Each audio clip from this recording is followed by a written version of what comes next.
National Herald பண மோசடி வழக்கில் காங்கிரஸ் மூத்த தலைவர் சோனியா காந்தியை முதல் குற்றவாளியாக பதிவு செய்து அமலாக்கத்துறை குற்றப்பத்திரிகையை தாக்கல் செய்திருக்கிறது.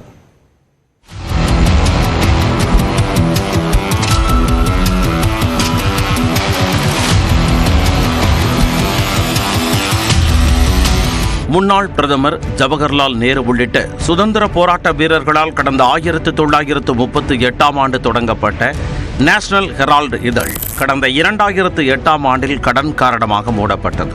நேஷனல் ஹெரால்டு பத்திரிகையை வெளியிட்ட அசோசியேட்டட் ஜேர்னல்ஸ் லிமிடெட் நிறுவனத்திற்கு 90 கோடி ரூபாய் வரை கடன் இருந்த நிலையில் அதை காங்கிரஸ் தலைவர்கள் சோனியா காந்தி, ராகுல் காந்தி உள்ளிட்டோரை நிர்வாகிகளாக கொண்ட யங் இந்தியா நிறுவனம் கையகப்படுத்தியது. வெறும் 90 கோடி ரூபாய் கடனில் இருந்த அசோசியேட்டட் ஜேர்னல்ஸ் லிமிடெட் நிறுவனத்தின் 2000 கோடி ரூபாய் சொத்துக்களை யங் இந்தியா நிறுவனம் கையகப்படுத்தியதாகவும் அதில் பல்வேறு முறைகேடுகள் இருப்பதாகவும் கூறி டெல்லி நீதிமன்றத்தில் கடந்த 2014 ஆண்டில் பாஜக மூத்த தலைவர் சுப்பிரமணிய சுவாமி வழக்கு தொடர்ந்தார்.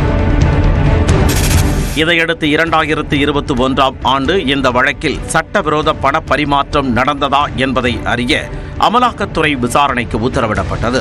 இது தொடர்பாக விசாரணை நடத்தி வந்த அமலாக்கத்துறை டெல்லி ரோஸ் அவென்யூ நீதிமன்றத்தில் குற்றப்பத்திரிகை தாக்கல் செய்ய உள்ளது. அதில் சோனியா காந்தியை முதல் குற்றவாளியாகவும் ராகுல் காந்தியை 2வது குற்றவாளியாகவும் குறிப்பிடப்பட்டுள்ளது. மேலும் காங்கிரசின் வெளிநாடு விவகாரங்கள் பிரிவு தலைவர் சாம் பிட்ரோடா, சுமன் துபே உள்ளிட்டோர் மீதும் அமலாக்கத்துறை குற்றம் சாட்டியுள்ளது.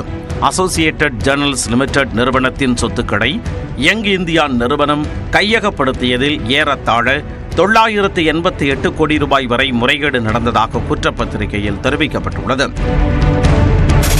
இந்த வழக்கு டெல்லி ரோஸ் அவென்யூ நீதிமன்றத்தில் வரும் 25ஆம் தேதி விசாரணைக்கு வருகிறது. முன்னதாக கடந்த ஏப்ரல் 11ஆம் தேதி சோனியா காந்தி, ராகுல் காந்தி உள்ளிட்டோருக்கு சொந்தமான 700 கோடி ரூபாய் மதிப்பிலான சொத்துக்களை கைப்பற்ற அமலாக்கத்துறை நடவடிக்கை எடுத்தது. டெல்லி, மும்பை, லக்னோவில் உள்ள அசோசியேட்டட் ஜேர்னல்ஸ் லிமிடெட் நிறுவனத்திற்கு சொந்தமான சொத்துக்களை முடக்க நோட்டீஸ் வழங்கியது. இந்நிலையில் அமலாக்கத்துறை குற்றப்பத்திரிகை தாக்கல் செய்ததற்கு காங்கிரஸ் பொதுச் செயலாளர் ஜெயராம் ரமேஷ் கண்டனம் தெரிவித்துள்ளார். இது தொடர்பாக தனது எக்ஸ் பக்கத்தில் பதிவிட்டுள்ள அவர், நேஷனல் ஹெரால்டு தொடர்பான சொத்துக்களை அமலாக்கத்துறை பறிமுதல் செய்வது சட்டவிரோத செயல் என தெரிவித்துள்ளார். மேலும் சோனியா காந்தி, ராகுல் காந்தி உள்ளிட்டோர் மீது குற்றப்பத்திரிகை தாக்கல் செய்திருப்பது பிரதமர் நரேந்திர மோடி மற்றும் உள்துறை அமைச்சர் அமித்ஷாவின் திட்டமிட்ட பழிவாங்கும் செயல் என ஜெயராம் ரமேஷ் விமர்சித்துள்ளார்.